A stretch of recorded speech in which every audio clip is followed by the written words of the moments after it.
मैथिलीक समस्त स्नेही अनुरागी श्रोता का राजीवक नमस्कार। श्रोतागण, साहित्यिक यात्रा का नव करी लऽ कऽ पुनः हम अपना यूट्यूब चैनल मैथिलीक स्नेही के माध्यम से अहाँ सबके समक्ष उपस्थित भेलहुँ हँ। आजुक जे ई कथा यात्रा है, एहि कथा यात्रा के सूत्रधार छथि अपना मैथिली साहित्य के प्रतिष्ठित कालजयी रचनाकार बाबा नागार्जुन। बाबा नागार्जुन के पहिल रचना आई कथा के रूप में जे छै से अहाँ सबके समक्ष हम राखि रहल छी। वास्तव में ई बाबा नागार्जुन के एकटा उपन्यास छियनि, नॉवेल छियनि। लिखने तो रहथिन पहले मैथिलीए में, बाद में ट्रांसलेट कऽ देलखिन एकरा हिंदी में लिखने छथिन। ई नॉवेल के नाम छियै रतिनाथ की चाची। रतिनाथक चाची छलै एकर जे टाइम में मैथिली में छलै रतिनाथक चाची छलै, बाद में पुनः ओकरा जे छै से रतिनाथ की चाची। परंच हिंदियों में जे लिखलखिन हँ से आंचलिक शब्द के बेसी प्रयोग केने छथिन। बाबा नागार्जुन सबगोटा जनै छी बाबा नागार्जुन के लेखनी कतेक सशक्त छलनि, बाबा नागार्जुन कतेक दूर तक लिखै छलखिन। तऽ विचार भेल जे ई तऽ नॉवेल छियै, तऽ एक दिन में तऽ संभव नहीं छै, तऽ एकरो खंड वाइज जे छै से हम जे छै से एकरा एपिसोड वाइज जे छै से अहाँ सबके समक्ष रतिनाथक चाची जे छै ओकरा राखि रहल छी। तऽ बेस लेल जाउ आजुक पहिल करी पहले किछु रतिनाथक चाची के संदर्भ में किछु कहऽ चाहै छी। ई रतिनाथ की चाची जे छै से एकर भावभूमि दरभंगा जनपद से जुड़ल है। ई कथाकाल 1937-40 के मध्य ई कथाकाल है।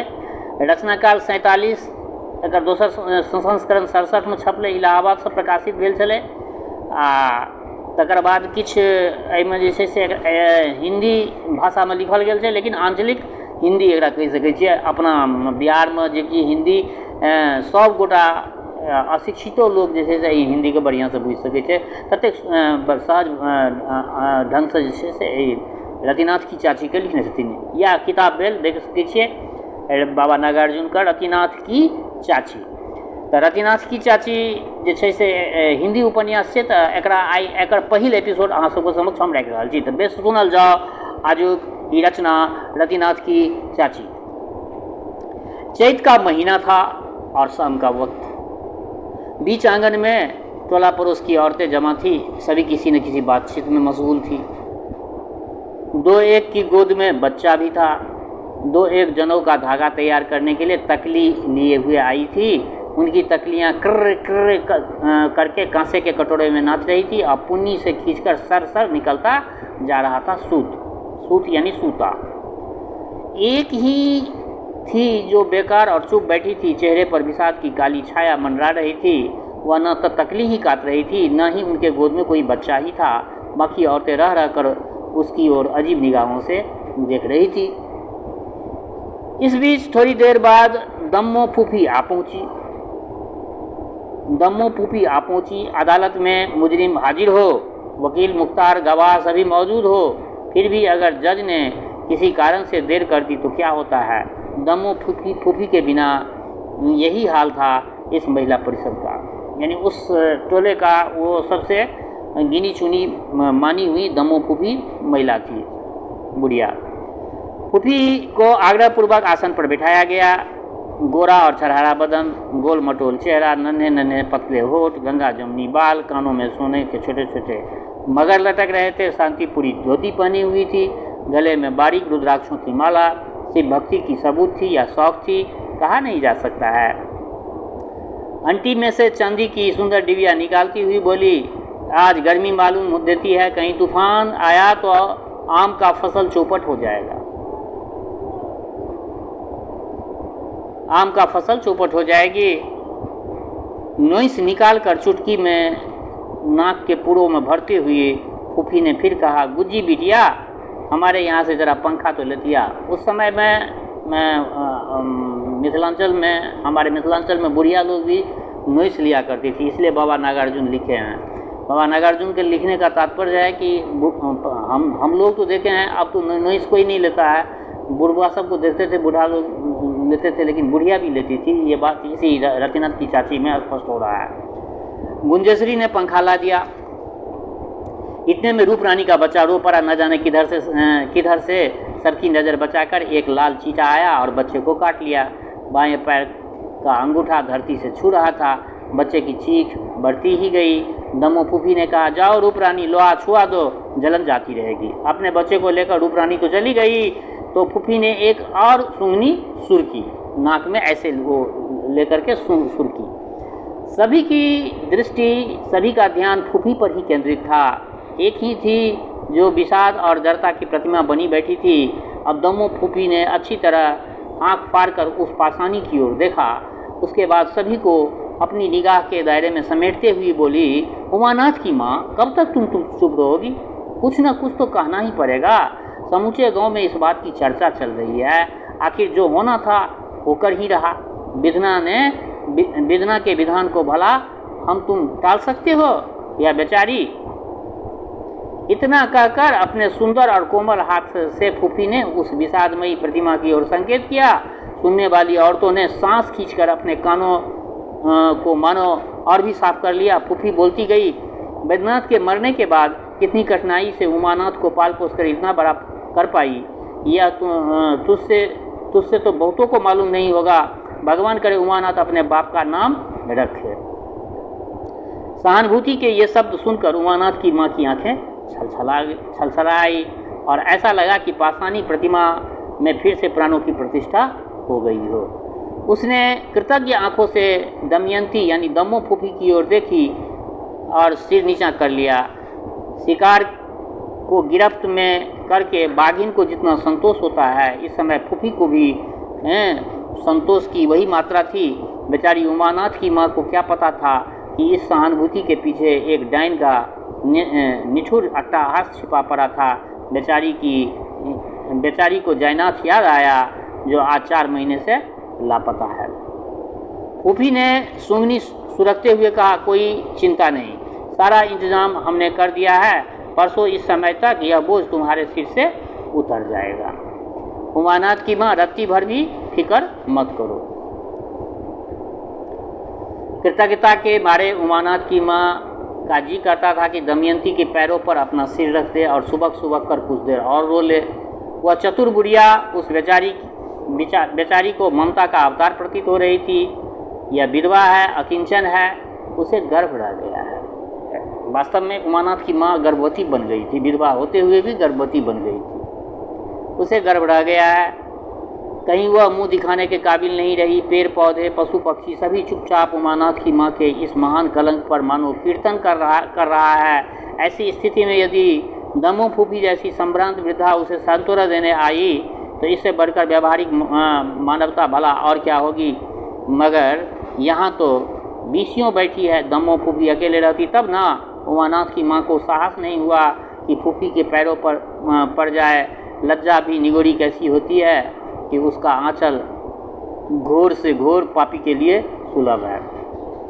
स्वर को अधिक से अधिक कोमल करके फूफी ने कहा, अच्छा कौन था वह कलमुहा? उमानाथ की माँ, तुम मुझसे छिपाओ नहीं, बोलो, जिसने तुम्हें आग में यूं झोंक दिया, तुम्हारे ऊपर ये कलंक लगा है, वो कौन कलमुहा है? उसका नाम बोलो। इस असंभावित प्रश्न से बेचारी के रोम रोम कांप उठे। समूचे शरीर का लहू पानी पानी हो गया। विकराल मुंह वाली राक्षसी याद आई, जिसकी कहानियाँ वह बचपन में अपने नाना से सुना करती थी। दमयंती का यह सौम्य रूप उमानाथ की माँ के लिए अब मिटता जा रहा था। उसकी जगह कहानी की विकराल बदना वही राक्षसी नजर आने लगी। अभागिनी का हृदय केले के पत्ते की तरह कांपने लगी। तो क्या जयनाथ का नाम वह बता देगी? नहीं, कभी नहीं। उसने कहा, पता नहीं, मैं कैसे बताऊं? दमयंती ने गौर से उमानाथ की माँ की ओर देखा और पंखे की बेंट से पीठ को खुजाते हुए मुस्कुराना शुरू कर दिया। फूफी की इस लंबी मुस्कान का और स्त्रियों ने हंसकर समर्थन किया, परंतु इस मुस्कान और इस हंसी के पीछे उमानाथ की माँ को उछलता कूदता काला पहाड़ स्पष्ट दिखाई पड़ा, जो कि आहिस्ते आहिस्ते उसकी ओर बढ़ा आ रहा था। ये लोग मानेंगे नहीं, कुछ न कुछ कहना ही पड़ेगा। क्या कहा जाए, क्या नहीं? वह बेचारी देर तक इसी गुनगुन में पड़ी रही। फूफी ने बदले स्वर में पूछा, तो तुम इस बारे में कुछ नहीं जानती?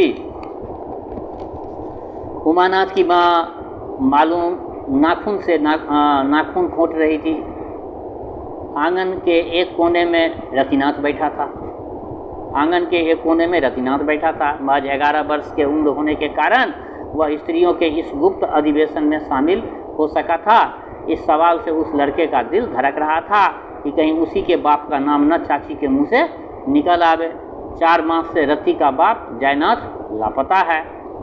इस मातृहीन बालक का अपने चाची के प्रति बहुत ही गहरा स्नेह था। चाची भी रति को खूब मानती थी। पिछले 4 मास से यह स्नेह और भी गाढ़ा हो उठा। चारों ओर से लांछित, चारों ओर से तिरस्कृत होकर उमानाथ की माँ जब भूखे पेट ही सो जाना चाहती तो रतिनाथ सत्याग्रह कर देता। ऐसी क्या बात है चाची कि तुमने खाना पीना छोड़ दिया है? अच्छा नहीं खाना है तो न खाओ, मगर कल से मैं भी नहीं खाऊंगा। इतना कहकर वह चाची की पीठ से सटकर बैठ जाता और उसके रूखे बालों में अपनी नन्ही नन्ही उंगलियां उलझाने लगता। चाची की देह सिहर उठती, वह उठ बैठती, दो चार कौर और खा लेती। एक दिन पड़ोस की एक लड़की ने रतिनाथ से कहा था, तेरी चाची को रति बच्चा होने वाला है। तेरे चाची को रति बच्चा होने वाला है। रति रतिनाथ को कहा जाता था, रति तेरे चाची को बच्चा होने वाला है। उसने कसकर छोकरी को एक तमाचा लगा दिया। बेचारे को कुछ पता नहीं था कि आखिर बात क्या है। एक दिन दूर की किसी भाभी ने खुलासा में कहा कि लल्ला, तुम्हारी चाची की अगर दूसरी शादी हो गई होती तो ठीक था। इस पर रतिनाथ ने इस भाभी को फटकारते हुए बतलाया था कि पंडित की लड़की होकर तुम ऐसी बातें करती हो। दूसरी तीसरी शादी क्या कभी किसी विधवा या सदवा ब्राह्मणी ने की है? दूसरी तीसरी शादी? अच्छा भाई, फूफी ने उठते हुए कहा, अंधेरा हो गया, मुझे तो शिव जी के दर्शन करने नित्य इस समय भी मंदिर जाना होता है। तुम्हारी मर्जी, तुम नहीं बताओ, तुम्हारी मर्जी। लेकिन 5 साल की बच्ची भी इतना बता देती है कि आँख मिचौनी के वक्त उसकी पीठ थपथपाने वाला आखिर कौन रहा होगा, और एक तुम हो जो पत्थर बनी बैठी हो। ओह कितनी भोली। अब के फूफी खिलखिलाकर हंस पड़ी। औरों ने भी साथ दिया। वह उन्मुक्त हास्य उमानाथ की माँ को असहज हो उठा। मन में आया कि वह भी कसकर चिकौटियाँ काटे। दमयंती के बाल वैदव्य की रंगरेलियाँ का सारा हाल मालूम था, मगर नहीं। रति की चाची ने अपने आप को संभाला और उठकर कहा, मैं और कुछ नहीं जानती। वह भादों का महीना था, अमावस की रात थी। एक घनी और अंधेरी छाया मेरे बिस्तरे की तरफ बढ़ आई। उसके बाद क्या हुआ इस बात का होश अपने को नहीं रहा। मुझे और कुछ भी नहीं पता है। फूफी ने इस पर कुछ नहीं कहा, परंतु रामपुर वाली चाची ने आंगन से निकलते समय हल्की आवाज़ में कहा था, होश कैसे होता? मौज मारने की घड़ियों में किसी को भला कैसे होश रहता है? उस घड़ी में किसी को होश रहता है? भला से अब पेट कोहरा हो गया है तो होने दो। उस रात चूल्हा नहीं जला। चाची जाकर बिस्तरे पर लेट गई। इतना दमयंती गुड़िया इतना टॉर्चर की थी जो बहुत उनका दिल छोटा हो गया था। चाची जाकर बिस्तरे पर लेट गई। बिस्तरा क्या था? खजूर के पत्तों की चटाई थी। बीच घर में वही बिछाकर लेट गई। न तकिया लिया न सुजनी। दाईं बाँह पर सिर रखकर वह पड़ी रही और आंखों की रोशनी को घने अंधकार में भटकने के लिए छोड़ दिया। जैसे थका और भूखा चरवाहा लापरवाह होकर अपनी गायों को जंगल में छोड़ देता है। वे लौट भी जाना चाहती है तो मार डंडा से उन्हें फिर जंगल की ओर खदेड़ देता है। बस्ती नज़दीक नहीं होने से किसी पेड़ के नीचे भी बाकी तकिया बनाकर करवट लेट जाता है।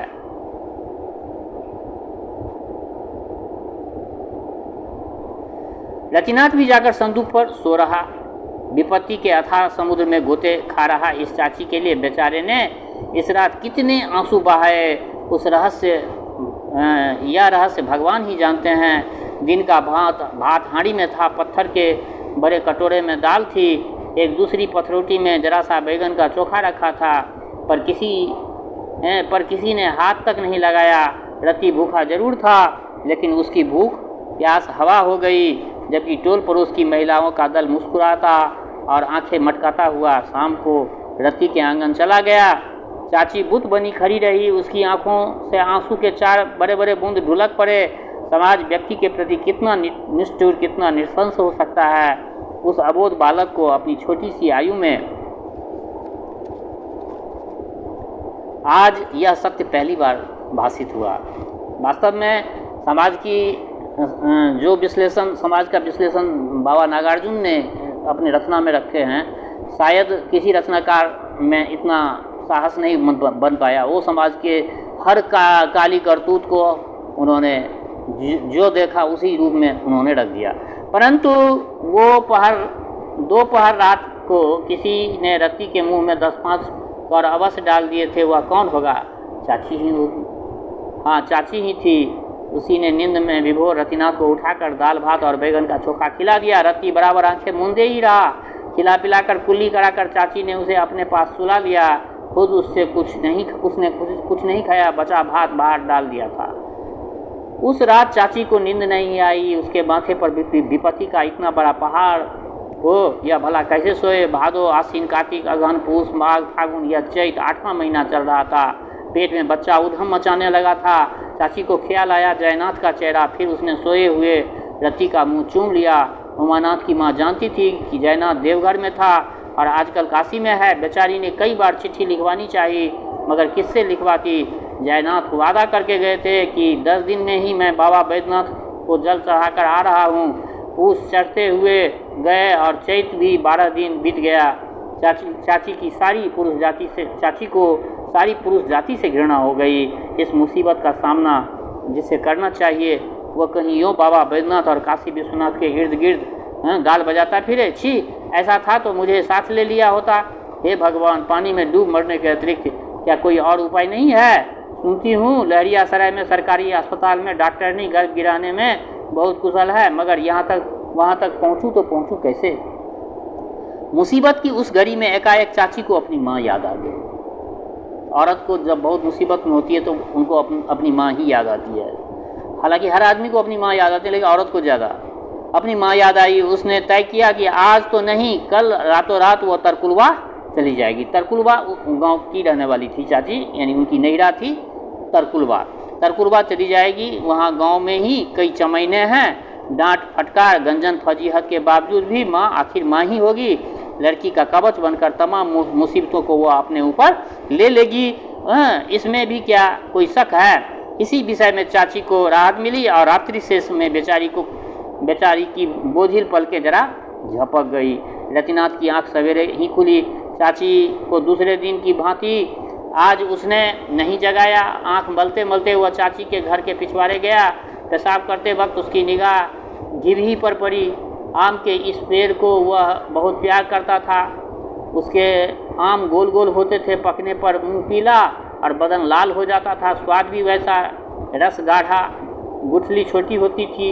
इस आम का यह नाम दीदी का रखा हुआ था। पेड़ फलता भी था खूब। 20-25 हजार 20-25 हजार तो सिर्फ पकने पर निकलते। आंधी और तूफान में तो हजारों कच्ची अमियाँ गिरती सो अलग, वह भी बेकार नहीं जाती। अचार और सूखी खटाई लोग साल भर खाते। पकने पर घिबही का पेड़ कल्प वृक्ष सा मनोहर लगता। गांव में ऐसा कौन होगा जिसने घिबही में से 10-5 आम न खाए हो? उसकी जमावट से लोग साल 2 साल तक खाते। इस बार भी घिबही में फल खूब आए थे। रतिनाथ ने देखा 50 टिकोरे गिरे पड़े थे। उसका रोम रोम पुलकित हो उठा। चटनी के लिए यह काफ़ी है। वह टिकोरे इकट्ठे करने लगा। चुनने को कुछ रह नहीं गया था। चाची ने आवाज़ दी, रत्ती, ओ रत्ती, कहाँ गया? यह रहा चाची, टिकोरे चुन रहा हूँ, रतिनाथ ने जोर से जवाब दिया। तब तक चाची भी वहाँ पहुँच गई। नज़दीक आकर रत्ती की टुडी पर हाथ फेरते हुए बोली, तुझे क्या है पागल? तू क्यों इतना दुबला हो गया है? लड़के ने नज़र नीची कर ली। जरा देर बाद कहा, चाची आज मैं पाठशाला अवश्य जाऊँगा। रसोई तो भला तुम जल्दी कर दो, चटनी मैं खुद ही कर लूँगा। चुने हुए टिकोड़े लेकर चाची आंगन चली आई। चौका बर्तन करने के बाद उसने चूल्हा जलाया। खानदानी खवास की बुढ़िया औरत आज पानी भरने नहीं आई। घड़े रीते पड़े थे। रतिनाथ ने छोटी बाल्टी से पोखर का पानी लाकर उसमें भर दिया। चाची समझ गई कि दमयंती का अनुशासन उसके खिलाफ शुरू हो गया है। आज से इस आंगन में न धोबिन आएगी, न नाइन आएगी, न डोमिन आएगी, न चमैन आएगी, कोई नहीं आएगी। ये ऐसी व्यवस्था हमारे समाज की थी उस समय में। ब्राह्मणों की तो भला बात ही कौन कहे। पुरानी दिया सलाई में अभी 4-6 तिलियाँ थी, एक तिल्ली घिसकर चाची ने चूल्हा जला लिया, नहीं तो गांव गवई में आग एक घर से मांगकर दूसरा घर वाला ले जाता है। गांव घर में उस समय में ऐसी परंपराएं थी, लोग आग मांग के ले जाते थे। दूसरे से तीसरा यूँ दिया सलाई का काम ही नहीं पड़ता था, फिर भी लोग सलाई और 10-5 तिलियाँ बचाकर रखते अवश्य थे। यही नहीं, रतिनाथ किसी के यहाँ से आग नहीं ला सकता था, ला सकता था, मगर किसी ने चाची के संबंध में कुछ अनाप शनाप उसे सुना दिया तो लड़के के दिल को कितनी चोट लगेगी। यही सब सोचकर चाची ने रति को कहीं आग लाने के लिए नहीं जाने दिया। रति को चाची का यह रुख पसंद नहीं आया। वह सोचता जो एक सुनाएगा तो हम 10 सुना देंगे, जो आग नहीं देगी उसे उसके चूल्हे में पेशाब कर देंगे। रति बच्चा था, खैर थोड़ा पानी से भी काम चल गया। चाची ने सिर्फ 4-6 लोटा पानी नहाने में खर्च किया, बाकी रसोई में पीने के लिए एक बाल्टी रत्ती कुएं से स्वयं ले आया भरकर। भात तैयार हो गया, तब जाकर पोखर से नहाया। 100 साल पहले पंडित नीलमणि ने यह पोखर खुदवाया था। यह रत्ती के दादा के दादा थे। अपने दालान के बिल्कुल करीब एक छोटा सा पोखर खुदवा दिया था। इस पोखर में 3 भिंडों पर अब उपाध्याय घराने की बढ़ती आबादी छा गई थी। केवल पूरब वाला भिंडा बच रहा था। पास पुरुष के मर्द आकर उसी ओर घाट पर नहाते थे। आज शालिग्राम की पूजा में रतिनाथ का मन नहीं लगा। सराइयाँ 3 थी, देवता 2 ही थे, शालिग्राम और नर्मदेश्वर। तांबे की सराई शालिग्राम के लिए, पीतल वाली नर्मदेश्वर के लिए, तीसरी भी पीतल की ही थी। यह पंचदेवता के उद्देश्य थी। चंदन रगड़कर उसने अक्षत भिगोए, ओम सहस्रीर्घा आदि मंत्र पढ़कर शंख से शालिग्राम पर जल ढारा, फिर नर्मदेश्वर पर, फिर अनमने भाव से चंदन अक्षत फूल वगैरह चढ़ाकर रति ने पूजा खत्म की। उधर थाली में भात दाल परोसा जा चुका था। थोड़ा सा उसने खाया होगा। तब तक चाची ने चटनी भी पीस ली, भुना हुआ जीरा भी उसने डाल दिया। रतिनाथ ने चटनी का स्वाद लेकर खूब खाया। खाते खाते उसने चाची से कहा, चाची ने कहा, बेटा 5-6 रोज तुझे अकेला ही रहना पड़ेगा। और तुम कहाँ रहोगी? उठते हुए कौर को रोक कर रतिनाथ ने आंखों से ये सवाल किया चाची से, तुम कहाँ रहोगी? तरकुलवा जाऊंगी, किसी से मत कहना मत। चाची बोली, मैं तरकुलवा जाऊंगी, अपने नैरा के बारे में बोली, किसी से कहना नहीं। उसने फिर कहा, रात को पड़ोस के आंगन में सो जाना, चावल दाल लकड़ी धनिया हल्दी नमक तेल सामान सब मौजूद है, खुद पका कर खा लेना। 5-6 रोज की बात है, उसके बाद तो मैं फिर आ जाऊंगी। रति खाना खत्म करते करते बोला, मैं भी ना साथ चलूं? नहीं, चाची ने कहा, ऐसी बात आप पड़ी तो अकेले ही जाऊंगी। हाँ, यही अच्छा रहेगा। रतिनाथ ने चुप रहकर चाची की बात का औचित्य मंजूर कर लिया। अब वह खाना खा चुका था, हाथ मुंह धो आया। खाकर मुख शुद्धि के तौर पर सुपारी का एक छोटा सा टुकड़ा चबाना उसके अभ्यास में शामिल हो गया था। सुपारी का टुकड़ा थमाते हुए चाची ने आले की ओर इशारा किया और कहा कि यहाँ 8-10 सुपारी रख जाऊंगी, सरौता भी रहेगा। तब तक दिन काफ़ी उठ गया था। रति पाठशाला जा चुका था। चाची अपनी चिंता की धारा में गमकूल रखने के लिए तकली लेकर बैठी। खाना वह देर से खाएगी। बीच घर में बैठकर वह तकली काटने लगी। किर किर किर। मिथिला की कुलीन ब्राह्मणियों के जीवन में इस तकली का बहुत ही बड़ा स्थान है। कुटीर शिल्प का यह मधुर प्रतीक अब तो उठता ही जा रहा है। फिर भी जनों के लिए तकली से निकले हुए इस बारीक सूतों की आवश्यकता अनिवार्य समझी जाती है। फुर्सत के वक्त में स्त्रियां तकली के सहारे बहुत आसानी से काट लेती है। 8-10 वर्ष की उम्र से लेकर जीवन पर्यंत तकली का और उनका साथ रहता है। कहते हैं कि ईस्ट इंडिया कंपनी के शासन से पहले घर घर तकली चलती थी। तकली के ये सुंदर और महीन सूत मलमल बुनने के काम आते थे, परंतु अब तो यह वस्तु ब्राह्मणों के ही घर तक सीमित रह गया है। इन सूक्ष्म और मनोहर सूतों का उपयोग सिर्फ जनेऊ तक ही सीमित रह गया है। हाँ, तो तकली की मृदु मधुर ध्वनि में एक रस होकर चाची सोचने लगी, इस समय अगर जयनाथ होते तो उन्हें कुछ न कुछ प्रतिकार अवश्य करना पड़ता। यह गरीबी और इतनी असहाय अवस्था, विपदाओं का यह महाजाल कौन मुझे उबारेगा? कुछ भी हो, मर्द फिर भी मर्द ही होता है, उसका कोई भरोसा नहीं। चाची को एक एक करके पुरानी बातें यादें आने लगी। सुखी माँ बाप, भरा पूरा कुलीन परिवार, बचपन कुलीन परंतु दरिद्र से विवाह, रोगी पति, घून लगा हुआ दाम्पत्य, लड़का उमानाथ, लड़की प्रतिभामा, वैधव्य, सुदूर दक्षिण भागलपुर के में लड़की को बेचा जाना, ऋण से छुटकारा। ओह, उमानाथ जब सुनेगा कि उसकी माँ विधवा माँ गर्भवती हो गई तो उस पर क्या बीतेगा। उमानाथ की उम्र 15 साल की थी। वह जिद्दी, गुस्सैल और पढ़ने में मंद था। प्रतिभामा 17 साल की थी। उसे ससुराल गए 3-4 साल होने को आ रहे थे। कुलीनता की दृष्टि से बहुत ही नीच, मूर्ख और 40 साल का एक अधेड़ ब्राह्मण ने 700 रुपया नगद गिनकर उससे शादी की थी। वह 6 महीने के बाद ही गौना करा करके ले गया। तब से प्रतिभामा फिर शुभंकरपुर की इस धरती पर पैर नहीं रखी, आई ही नहीं।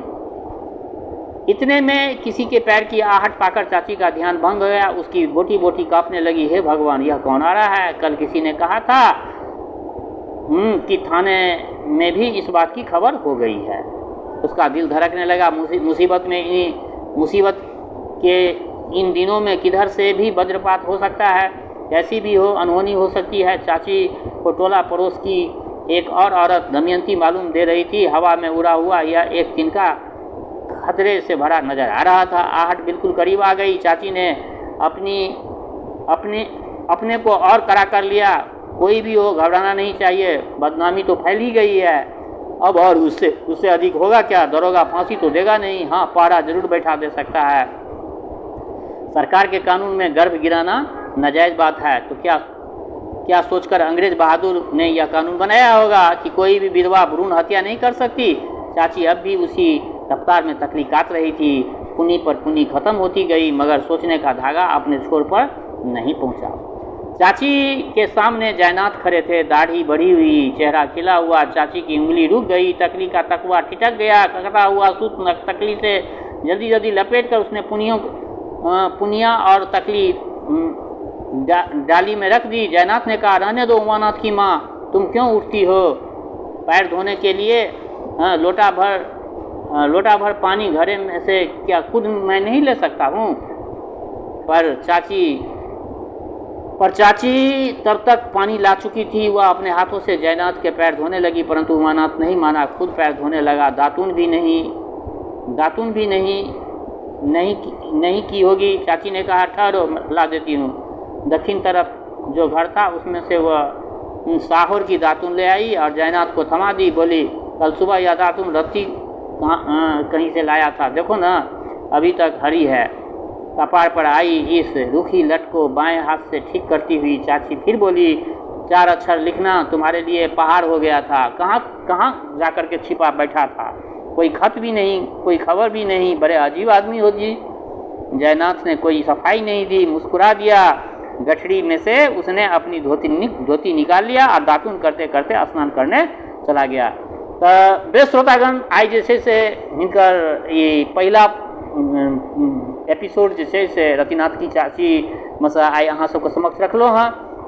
एकर एपिसोड सेकेंड एपिसोड अगला दिन राखब। फिर सबगोटा से आग्रह जे एकरा सबके संपूर्ण सुनब। रतिनाथ की चाची जे छै से ई एकटा कालजयी रचना छै, एकरा सबके संपूर्ण सुनब आ सुनला के पश्चात जे छै अपना प्रतिक्रिया से जरूर अवगत करायब जे केहन लागल अहाँ सबके बाबा नागार्जुन के ई कालजयी रचना। दोसर बात, हमर श्रोता चाहे गाँव में रही छी वा प्रदेश में, देश में रही छी वा विदेश में, जतऽ कतौ रही छी, स्वस्थ रहू, निरोग रहू, अपना आचरण के पवित्र बनने राखू। माता जनक नंदिनी जगदम्बा माँ वैदेही कृपा सदिखन अहाँ सब पर बरसैत रहे। शुभकामनाक संग जय मिथिला, जय मैथिली।